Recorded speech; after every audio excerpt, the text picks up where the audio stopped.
Hello and thanks for joining us. I'm Justin Smith. You're on the record with the news reporter. Our guest today is Pamela Young-Jacobs.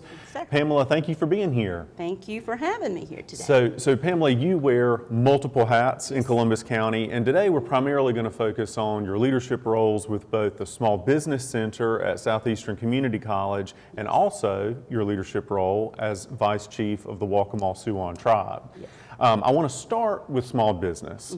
So you really have your finger on the pulse when it comes to entrepreneurs in Columbus County. What would you say are some of the biggest challenges facing small business owners right now, or people who want to be small business owners? Some of the biggest challenges that we face always is funding. Funding is always one of the biggest things, whether somebody is already in business or they're planning to start. Funding is generally one of those things. The other part that is a major part is the planning and the execution. I actually had somebody that just came to see me today, and she said, I'm sure I know what I want to do now, but I just don't know how to go forward. I don't know how to proceed. So, what are my next steps? So folks just trying to understand how you step into being a business owner and what are all of the criteria that go with it. So sometimes people just need a sounding board, right? They need, and so is that part of what you provide at the Small Business Center? Tell us how that fits into the other services that you provide at the Small Business Center. Yeah, so when someone comes in to see me, say it's a person that wants to start a business, and they come in and they sit down, and so we'll go over, I'll get them to just talk to me about, what are your goals? What is it that you are planning to do? Why did you choose that particular field to go into? Are you meeting the needs of the community? What does your financing look like? Is this something that is going to be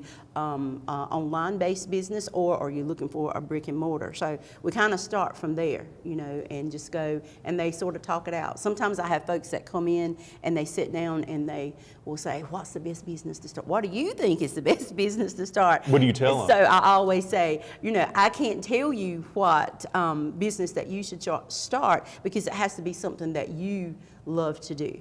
Like, think about you here in this job. If you didn't love reporting the news and doing what you did, I would not say start a business with that. No, I agree.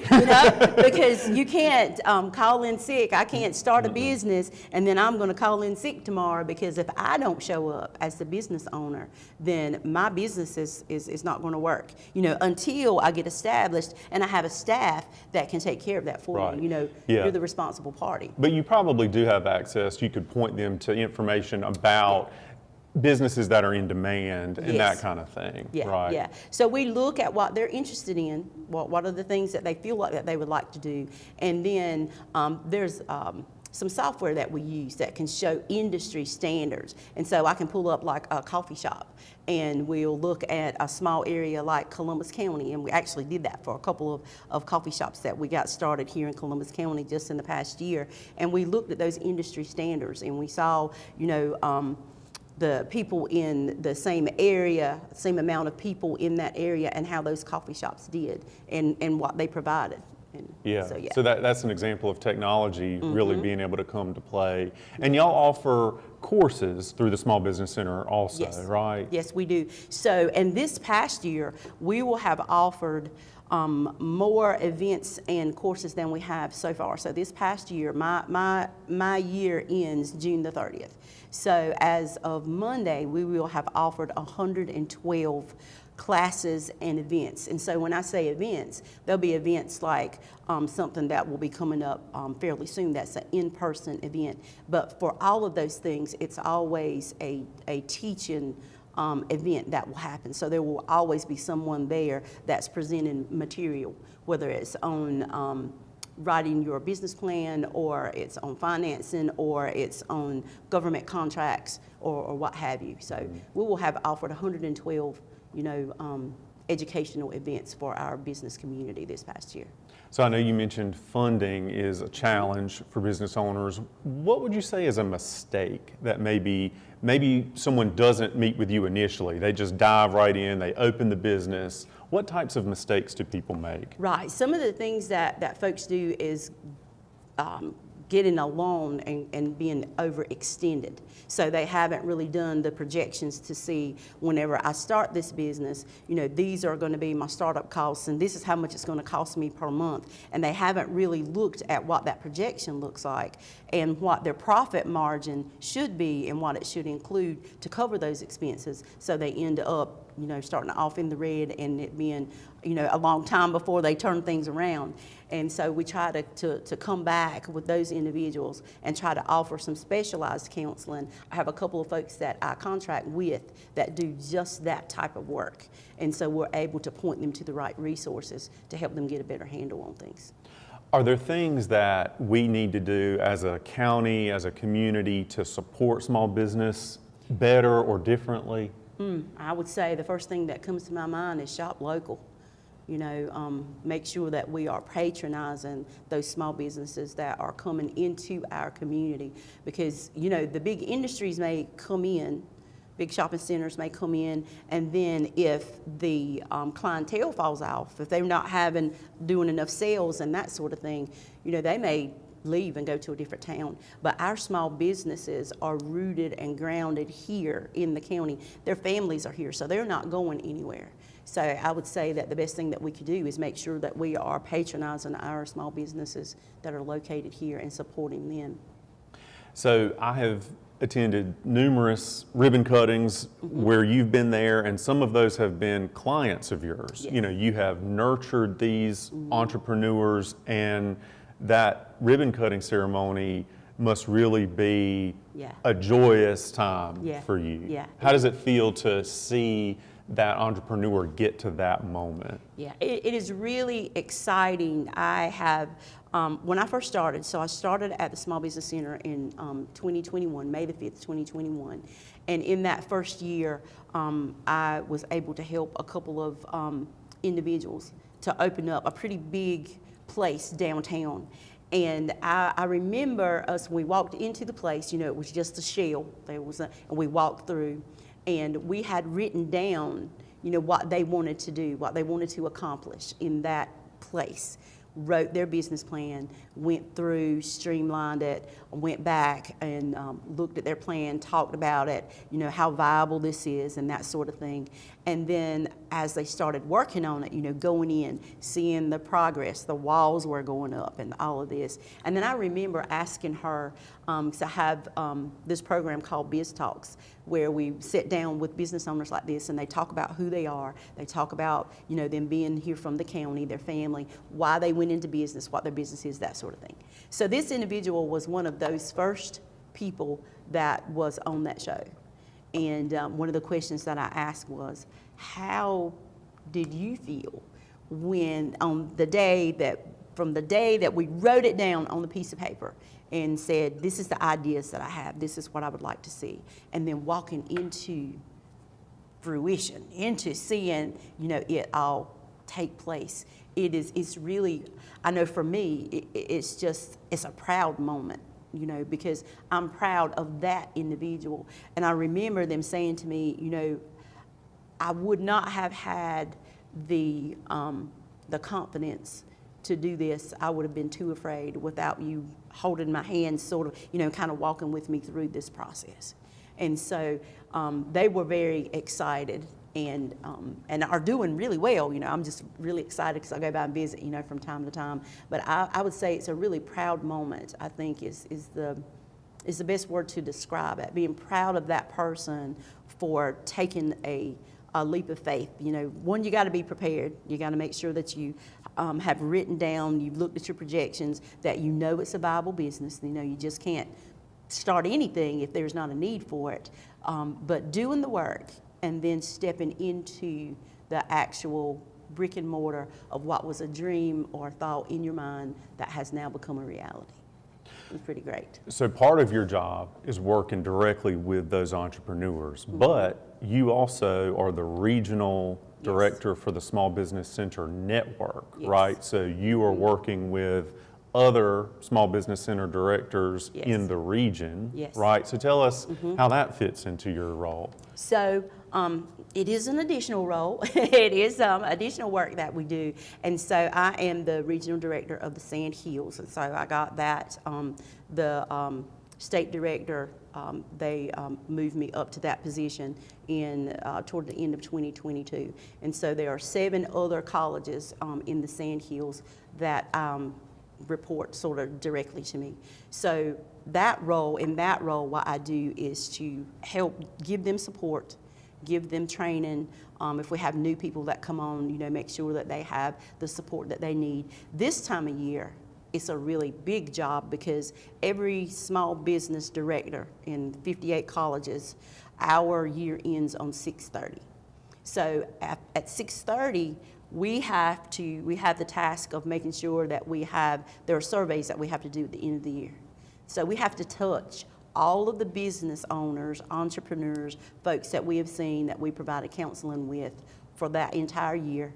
We have to make sure that we have surveys for as many of them as possible, because we have to prove to the state that we have provided this many counseling hours, that we have helped to start this many businesses, we have retained this many jobs, or we've created this many jobs. And so it's a really big task doing that work, especially this time of year. So my role is supporting those other 7 members, other 7 colleges, if they have questions, if they have concerns. So they call me. I actually have a group chat with them on my phone so that they can text me anytime.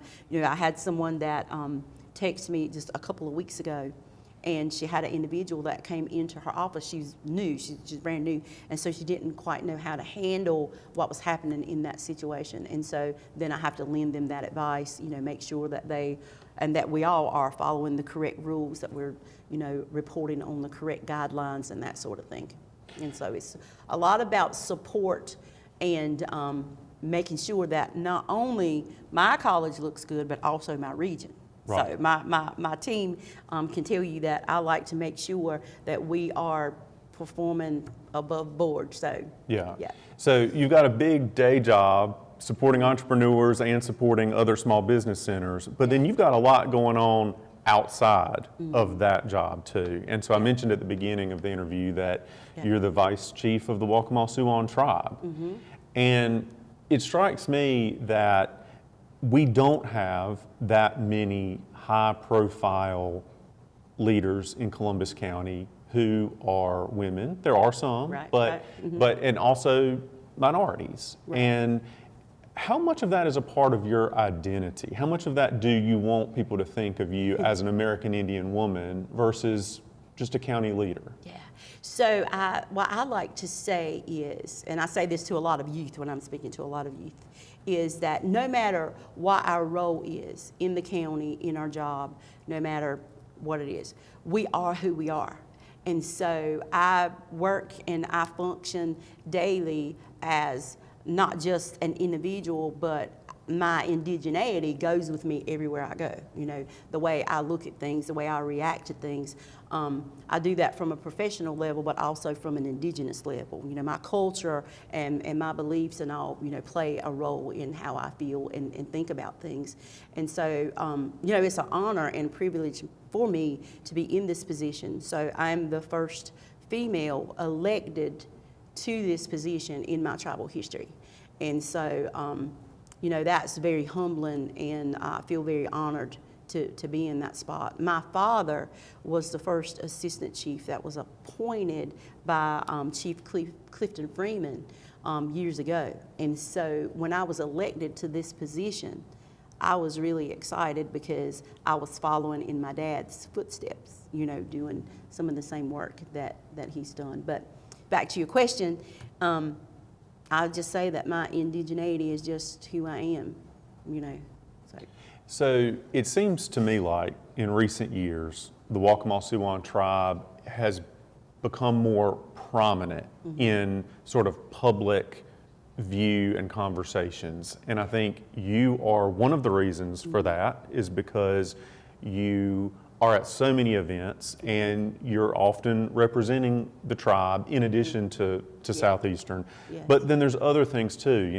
There's the bridge dedication that we saw. There was the highway marker. So do you feel like the tribe has been more prominent in recent years? And what is the end result for the tribe? I do believe that in the past, our ancestors, all of the folks that came before us, did a lot of laying the groundwork. Before people had cars like we do now, there was one person with a car and they were taking turns, driving and that sort of thing, going to Washington, D.C., seeking after state recognition and that sort of thing. And so definitely our ancestors that came before us did the hard work. They endured the discrimination that we don't see so much of now. Is it still there? Yeah, it is. But we haven't experienced it like my dad did. And so I think that our leadership has been strong. Our chief preacher Michael Jacobs,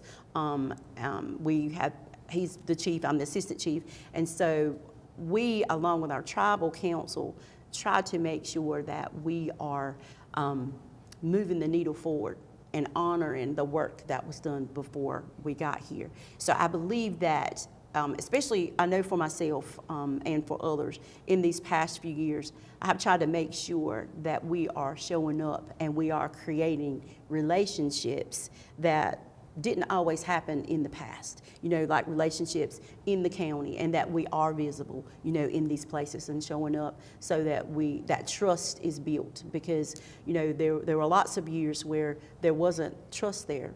Our people did not trust most folks from the outside, and, for great reason.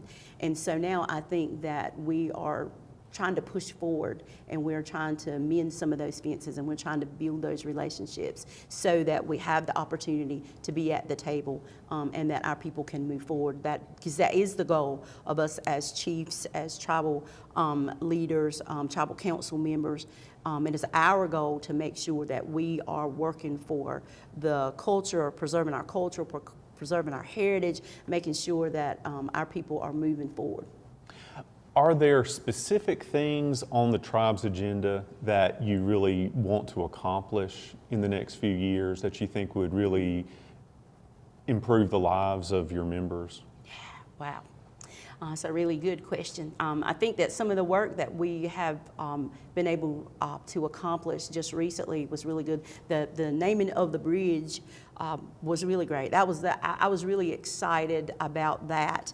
The canoes that came up in Lake Waccamaw that our chief had a big hand in, going out with his wrecker, and us having the ceremony and being able to bring those things out. That brought a lot of people together. From Lake Waccamaw, all the folks that in the surrounding area that came out, and they celebrated with us, the recovery of that canoe. And so there's some really great things that are happening. I think I specifically drove over the overpass yesterday by East Columbus just so that I could read the sign.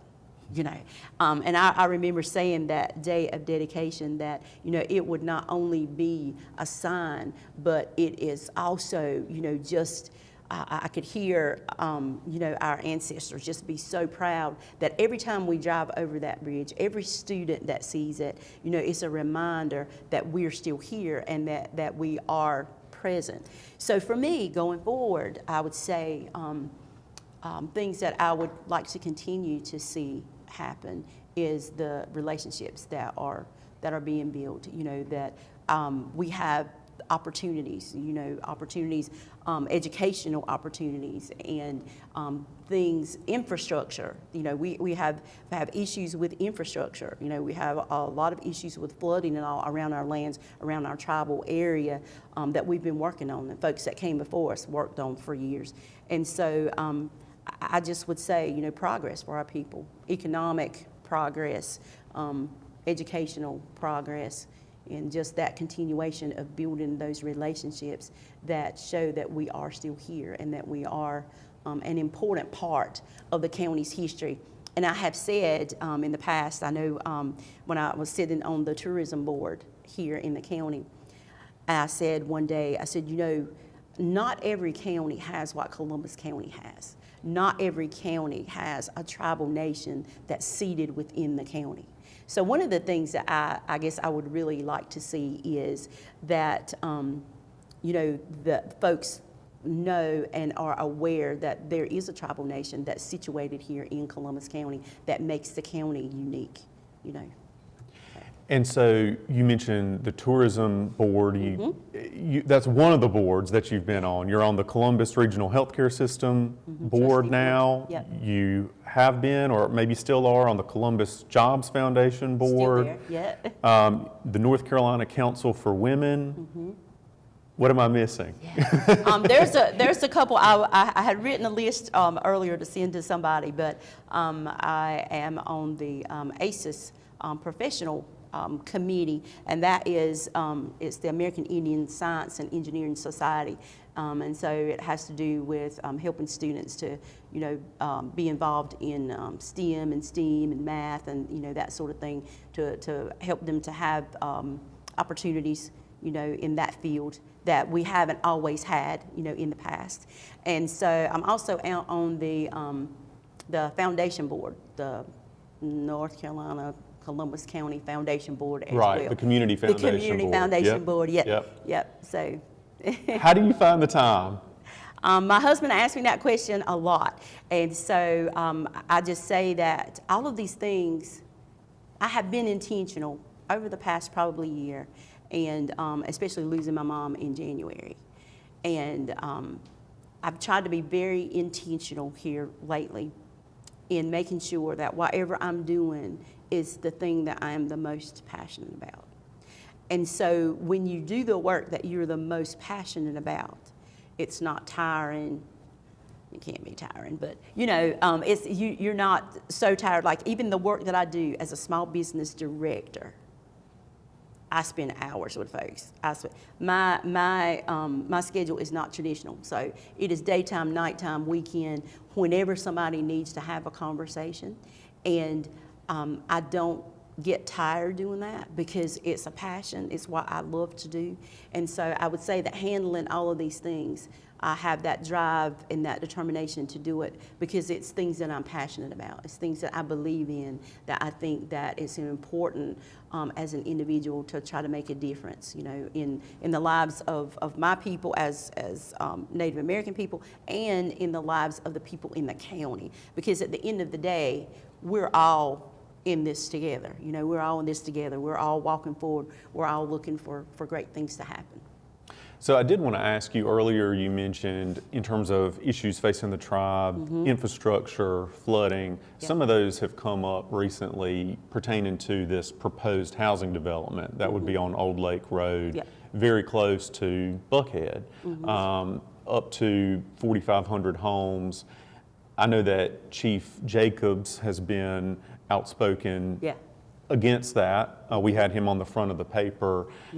Where do you stand? What are you thinking about this? I mean, it's still early in the process, but what are you thinking? Well, I think that what I can say is that every decision that a tribal leader faces, we have to always keep at the forefront of our mind our culture, our heritage, the fact that we are the stewards of the land. That so every decision, although, you know, many folks say that progress is good, we have to look at it from the perspective is progress is good as long as it is not hurting the people, as long as it doesn't hurt our ecosystem, as long as it is not hurting the land. Is the infrastructure in place that it will not disrupt what's happening in the land. And so what I would say is that we have to make sure that we are keeping the people first, knowing that our voices are important. And I would say as long as anything happens in the county that does not disrupt the people, it doesn't silence their voices, it doesn't disrupt the ecosystem, those are the things that we have to look at, that we have to make sure that the people come first. Pamela Young-Jacobs, we could talk for a long time, given all of the roles that you have, but for the purposes of today, let's wrap it up. But I hope that you'll come back in the future and join us again on the record. Thank All right, you so much thank for you. having me. I appreciate it. Thank and you. Thank you for tuning in On the record, you can see archives of our past shows on our website, nrcolumbus.com.